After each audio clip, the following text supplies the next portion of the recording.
박남춘 시장님 모시겠습니다.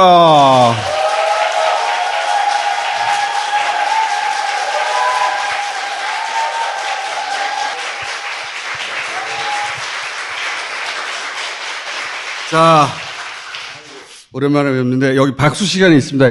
19대 총선에서 인천 남동구 갑에서 처음 여의도 입성하셨거든요. 인천 남동구 갑 사상 민주당 간판으로는 최초의 당선이었어요. 박수!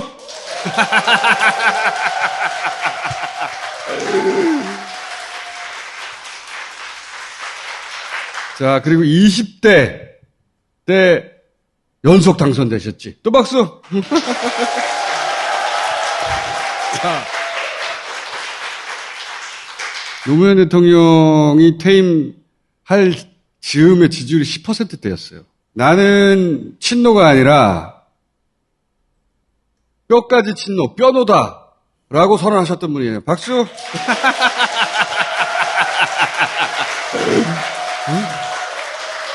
자, 이 뼈노, 여기서부터 제가 여쭤볼게요. 행시 출신이시죠? 예, 행시 합격했어요. 네. 그 해운 항만청에서 공직 시작하셔가지고 대부분 해수부에 계셨잖아요. 예. 그러다가 노무현 대통령이 해수부 장관 시절에 총무과장으로 발탁을 합니다. 맞아요. 네. 근데 그 전까지는 노무현 대통령과 아무런 인연이 없었잖아요. 일면식도 없었어요. 노무현 대통령도 전혀 모르는 박남춘을 임명을 하려고 했더니 시장님이 안 한다고 하셨잖아요. 한 30분 버텼어요. 네. 자, 못하겠다고. 예. 질문이 두 가지입니다. 왜 장관이 하라고 하는데 안 한다고 했느냐? 두 번째, 노무현 대통령은 왜 끝까지 그런 건방진 공무원을 설득해가지고 그 자리에 발탁을 했느냐? 예, 이제 첫 번째는 사실은 그분을 만나기 전까지는 정치에 무관심한, 그러니까 행시 합격해서 동기들보다 좀 빨리 승진하고, 그러니까 좀 일 잘한다고 이런 소리 듣는 정도. 그리고 부모님들이 다 북한에서 오셨어요. 그러니까 이제 우리 노무현 대통령에 대해서도 그분 빨갱이라고 막 이런 이야기를 하고, 그런데 국장 승진을 해 가는 걸 막으면서 과장을 하라고 그러니까. 예. 예. 잘 나가고 있는데. 예. 놔두면 네. 국방대학원 가서 골프도 치고 잘 지낼 텐데 그때 대통령 될 줄 알았으면 제가 예 그랬겠죠. 그때는 지지율이 1%도 안 될 때잖아요. 그치. 근데 왜 그렇게 굳이 거절하는 사람을. 노 대통령께서 공무원들이 자발적이 되지 않으면 안 되겠다. 공부하는 공직사회를 좀 만들고 싶다. 그 여러 경로를 통해서 지시를 했는데 그게 안 되는 거예요. 그러니까 인사권을 주면은 바꿀 수 있지 않겠나. 이제 그게 총무과장이에요. 강원도지사 출마한 이광재 지사가 그 당시에 그 보좌관이었잖아요. 저에 대해서 뒷조사를 다 하신 거예요. 그러니까 국회를 담당한 기획예산 담당관도 했고, 맡겨놓으면 뭐 두주불산 성실하다 막 이런 아마 보고를 받으셨던 것 같아요. 그러니까 돌파력, 실행력이 있다. 네, 한마디로. 돌파력 있고 실행력 있고 새로운 걸 잘 도전한다 이제 그런 말씀을 들으셨대요. 공무원의 자율성을 키워야 되는데 그 일을 전담할 책임자, 돌파력 있고 창의력 있고 네. 그런 사람을 찾았는데 그게 박남춘이었다. 네. 근데 나는 내 앞길이 있는데. 그러니까 이제 국장 승진한 결재 서류가 이렇게 올라가 있는 거예요. 내 이름이 거기 들어 있어요. 이제 사인만 하시면 국장이 돼서 이제 국방대학원을 가는 거예요. 근데 일면식도 없는 놈이 그렇게 30분을 건방지게 버티면 대개는 에이 그냥 별 볼 일 없구나 그렇지. 하고 사인을 하잖아요. 사람이 한두 명이야 뭐 그러면서. 글쎄 말이죠. 근데 차관을 인터폰으로 호출을 하시더라고요. 그러더니 그 결재 서류를 차관한테 딱 주시면서 이 인사 승진심사가 잘못됐다. 그래서 이 사람은 빼고 가져오라고. 차관께서 저를 손목을 딱 잡고 좀 나오라고. 제가 한 20분 정도 차관실에서 씩씩대던 마음 식히고 가서 장관님 제가 졌습니다 그랬어요. 그게 예. 시장님의 인생을 바꿨어요. 근데. 그렇습니다. 당시 뭐 솔직히 대통령 되실 줄 알았으면 뭐 1초도 안 걸렸겠죠. 근데 그리고 나서 이제 대통령이 당선이 되는 겁니다. 인수위에 들어가시고 예. 청와대에 들어가시고 행정관에서 국정상황실장 하다가 마지막에 인사수석까지. 그때 그 선택이 인생을 완전히 바꿨잖아요. 네. 노무현 대통령하고 일해 보니까 어떻든가요? 제가 그 다음 날서부터 바란 거예요. 총무과장은 이제 장관이 출근하실 때 엘리베이터 앞에 가서 인사를 해요. 엘리베이터에서 딱 내리시면 밤새 편안하셨습니까? 우리 배수부가 밤사이에 이런 일이 있었습니다. 이렇게 말씀드리면서 걸어서 장관실에 가서 차를 한잔하고 이제 하루를 시작하는 거죠. 근데 제가 그렇게 서 있는 것을 보시더니 딱 그러는 거예요. 과장님, 그냥 편안하게 내 방에서 앉아서 몇 장 적어서 나 쪽지 주면 어떻겠냐. 우리 그런 권위적인 거 좀 없앱시다. 그럴 때 가슴이 두근두근 참 반했어요. 이분이 참 좋구나. 그다음에 이제 끊임없이 공부를 하시는 거예요. 끊임없이. 그러니까 제가 점심 약속이 없으시면 그럼 뒷짐지고 오세요. 끊임없이 공부를 하시는 거예요. 뭐 공무원들 생태에 대해서도 저는 점점 그분한테 빠져들어갔죠. 아, 이분이 진짜 진주 같은 분이구나. 문재인 대통령 때 이제 없앴지만 국정원이나 경찰의 IO라고 그래가지고 장관 동향 이렇게 적어서 보고하고 하는 그 사람들이 출입해요. 그분들하고 술도 많이 마시고 이제 친해져서 우리 노무현 장관 대통령 돼요. 내가 막 이렇게 얘기했어요. 그리고 그분들이 야, 너 제정신이냐? 어? 너 앞으로 앞날도 창창한데 그런 소리 함부로 하지 말라고. 그때는 지지율 1%도 안 나올 때니까. 예, 그러니까요. 저는 그때부터 그분이 너무 좋았어요. 그리고 꼭 대통령이 되셨으면 싶었어요. 그런 인연입니다. 네. 그리고 그때 이제 문재인 당시 비서실장하고도 일을 해보신 거죠. 그래서 2012년 대선 때 제일 먼저 나는 친문이다 또 선언을 해요. 보면은 줄을 참 잘 쓰셔. 왜냐하면 문재인 대통령은요 저하고 같은 뼈노 계열이니까. 19대 총선에 처음으로 이제 인천 남동구 갑에 민주당 간판으로 처음 당선된 겁니다. 그리고 조선일보가 민주당에서 진보 성향 가장 강한 의원으로 분류한 분이 또 박남춘 의원이시다. 맞죠? 예, 맞습니다. 네. 민주당에 있는 뭐 우상호 의원이나 그 모든 의원들을 다 제끼고 가장 왼쪽에 있는 정치 성향으로 분류됐던 분이에요. 어쩌다가 그렇게 되신 거예요? 예, 아니 저는 노무현 대통령 그 시절에 그 추구했던 일들 좋아했어요. 노무현 대통령 만나서 그 완전 세계관도 제가 딴 사람이 됐다고 보시면 돼요. 예.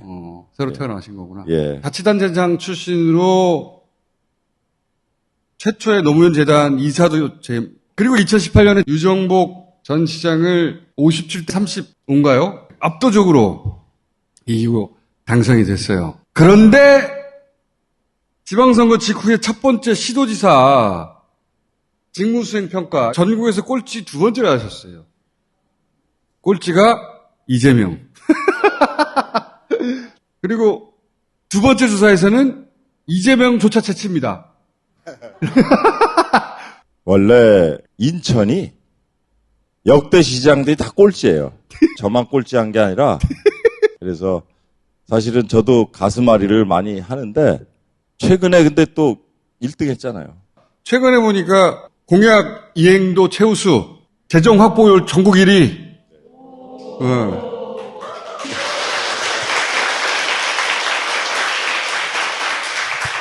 통합 재정지수 1위. 맞죠? 일단 박수. 예. 감사합니다. 정말 좀 벗어나 보고 싶었어요. 예. 게다가 우리 존경하는 우리 이상인 고문이 맨날 1등 하잖아요. 옆 동네잖아, 바로. 아니, 경기는 맨날 1등 하는데 왜 맨날 꼴찌냐고. 나중에는 이재명 1위로 예, 올라갔어요. 아니, 이재명 고문이 탁월해요. 계속 1등 했어요. 인천시장 선거는 항상 어려웠어요. 네, 재선을 잘 안 시켜주시는. 네. 계속 바뀌었죠. 예. 지지율 최근까지 발표된 거 보면 만만치 않지 않습니까? 게다가 또 정의당의 이정미 네. 후보도 출마 선언을 했는데 거기도 유의미한 지지율이 나오거든요. 네, 그렇습니다. 꽤 세죠. 예. 쉬운 구도는 아니에요. 첫 여론조사가 나오면 한 15% 이상 질 수 있다 이런 생각을 했어요. 대선 직후에는 대선 직후인데다가 당선인이 노골적으로 와가지고 후보를 데리고 돌았어요. 인천 전역을. 인천도 돌더라고요. 예, 근데 오차 범위 내에서 제가 열세예요. 근데 상대 후보하고 저하고 똑같이 4년간 시장을 했잖아요. 두 말이 필요 없어요. 매니페스토 실천본부에서 하는 공약이행 평가. 딱 비교를 하면 저는 매니페스토 실천본부에서 평가가 SA 등급입니다. 슈퍼 A. 근데 상대 후보는 C 등급이에요. 네. 네. 100가지 넘는 공약에 대해서 평가를 한 거거든요. 그러니까 그거 갖고 얘기합시다. 그거 얘기합시다. 네. 지금 상대 후보가 나한테 그러는 거예요. 잃어버린 4년이라고 이렇게. 아니, C등급 맞은 전 시장이 어떻게 슈퍼 A를 맞은 시장한테 잃어버린 4년이라고 얘기를 하냐. 윤석열 당선자의 새 정부에서 가장 걱정되는 지점이 무엇입니까? 인사 보셨잖아요. 제가 인사수석을 했어요. 요번에 인사를 하는 걸 보니까 당선자의 생각대로 인사가 이루어진 거예요. 그렇게 누구를 시켰으면 좋겠다라고 하면 이 검증이라고 하는 것은 작동을 안 하게 돼 있어요. 그렇지. 그러니까 시스템을 만들어 놓고 뒷짐지고 계셔야 돼요. 시스템을 만들고 뒷짐지고 있어야 된다. 네. 근데 요번에 인사를 보니까 당선자하고 무슨 인연 이런 것이 우선이 돼서 하다 보니 그리고 검증을 법무부 뭐 경찰에다 맡기면 절대 안 그렇습니다. 무개념. 무개념? 무개념이다? 네. 그리고 공약 같은 거를 지금 너무 쉽게 걷어들이잖아요. 병사들 월급 200만 원, 소상공인 자영업자들 1,000만 원 보상해 준다고 했다가 말을 바꿨잖아요. 그러니까 자기 약속을 네. 너무 아무렇지도 않게. 그러니까요. 상징적인 공약들인데 그거를 그렇게 쉽게 뒤집는다면 앞으로 무슨 일이든지 정책의 안정성이나 이런 거는 기대하기 어려운 것 같아요. 이번 인천시장의 전선은 어디서 형성됩니까? 지금 한중 해저터널 얘기하거든요. 상대는. 또 그 공약 이행평가 아마 D등급 받고 싶어서 그러는 거 아닌가. 상대해줄 만한 게 안 나와요? 네, 그러니까 저는 가장 업적으로 생각하는 게 우리 이 고문께서 지역화폐 강하게 하시지만 사실은 제가 그 디테일에 들어가면 더 강하게 했어요. 그래서 지금 우리 인천에 250만 명이 가입이 돼 있어요. 배달도 다 배달 앱으로 하고 또 택시도 불러 타게 돼 있고 인천 이음카드 그 플랫폼을 이용해서 다 하고 있거든요. 대출 못하는 분들에 대한 공적 영역에서 책임을 지고 좀 이자율도 낮춰주고 빌려주고 공공은행의 역할을 하는 그런 걸로 붙어야 되는데 사실은 이게 우리 이 고문께서 가장 먼저 던졌는데 그런 데서 전선이 거져야 제가 싸울 만하잖아요. 이재명 네. 도지사 시절의 대표 공약들이고 네. 시장님도 같은 보조로 그 정책들을 실행하셨구나. 네. 근데 제가 원조를 능가했다니까요. 그것만큼은. 네. 그런데 전선을 쳐야 되는데. 네. 이게 공방이 오가야 되는데. 공방이 와야 되는데 무슨 예. 중국하고 해저 터널 뭐 이런. 그런 얘기를 하고 이제 그걸 대표 공약이라고. 중국하고 해저 터널 왜 뚫습니까? 그러니까요. 그러니까 황해를 지금 바다 밑으로 지나가자는 거잖아요. 그렇죠. 그렇죠.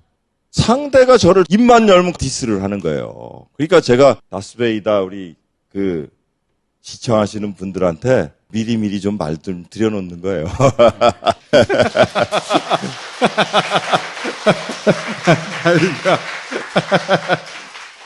인천시장 한 번 더 돼야 되는 이유가 뭡니까? 좀 억울해서 그래요.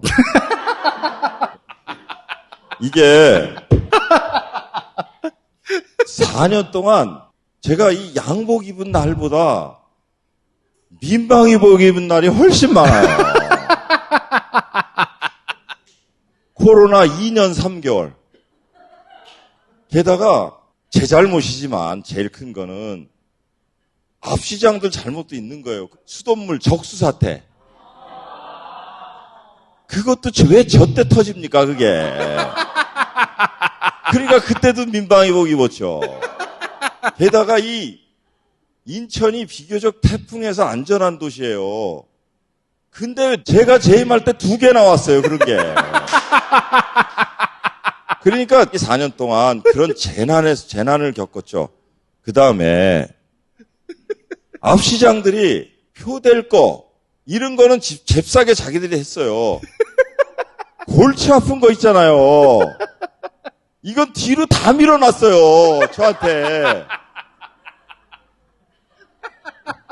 제가 이제 노무현 대통령한테 배운 거거든요. 인수위원회에서 국정상황실 들어가자 그러시면서 역대 정부가 밀렸던 일 다 제목만이라도 적어주세요. 그래서 23가지인가를 적어가지고 용산 미군기지 이전, 뭐 천성산 터널, 사패산 터널, 화물연대 문제, 그 원전 폐기물 처리장 제가 쫙 적어보니까 16개. 또 10수년 동안 밀어놓은 일들을 들어가서 다 해결했어요, 이제. 네. 그러니까 서울이 ISO 22000이라는 식품의 기준으로 가장 높은 국제 기준을 통과한 수돗물인데 인천이 그거 했다니까요. 전화위복을 했어요. 네. 통과가 됐어요. 우리 애들 말로 진짜 고생했어요. 진짜 시장님 개고생이라고 말하려고 하다가 근데 순간적으로 참은 거죠 지금. 너무 억울해. 억울해요. 네. 게다가 인천이 천혜의 그 장소예요. 세계적인 바이오 기업들이 다 몰려 들어와요. 송도로. 청라라는 도시에는 그 수소 산업, 현대모비스 1조 3천억 투자를 했고요. 플러그 파워라고 미국 기업인데 수전해를 하는 세계 1위의 기업이 또 들어왔어요. 그런 일들 다 지금 제가 유치해놨으면 좀 실물을 제가 만들어야 되지 않겠어요? 그래서 제3연육교라고 들어보셨는지 모르겠는데 이것도 16년 동안 멈춰있던 거 했어요. 근데 지금 착공해서 열심히 지금 공사하는데 그 제 손으로 테이프 커팅 한번 하고 싶어요.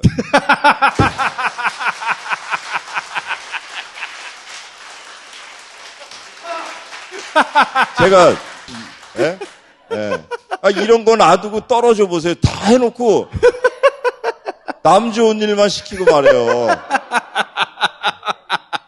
그래서 너무 억울하니까 한 번 더 시켜다오. 네.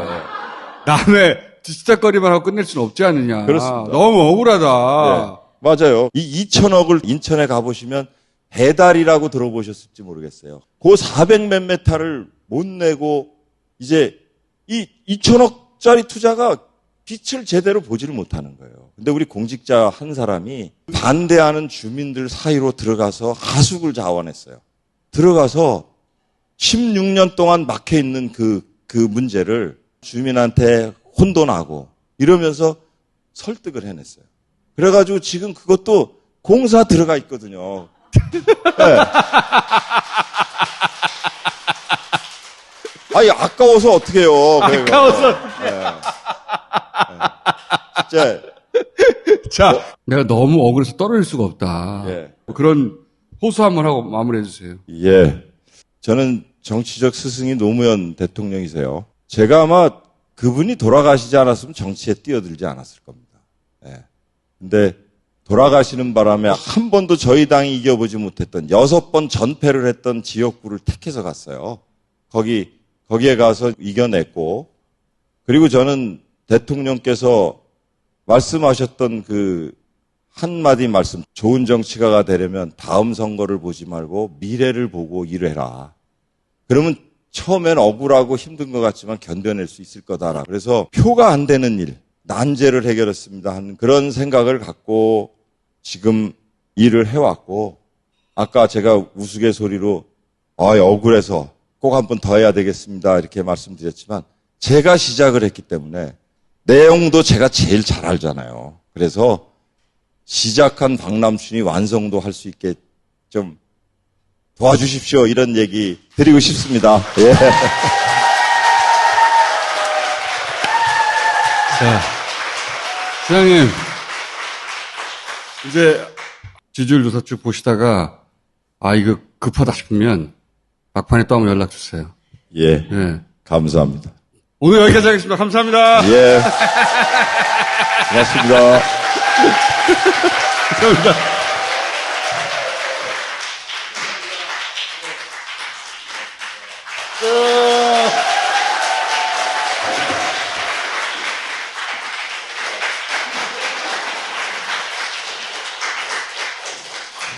선거가 다가오면 다가올수록 헷갈리는 뉴스는 점점 많아질 거거든요.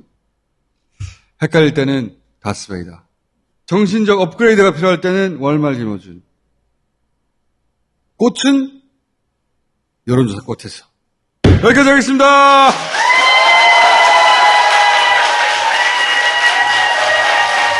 자, 갑시다.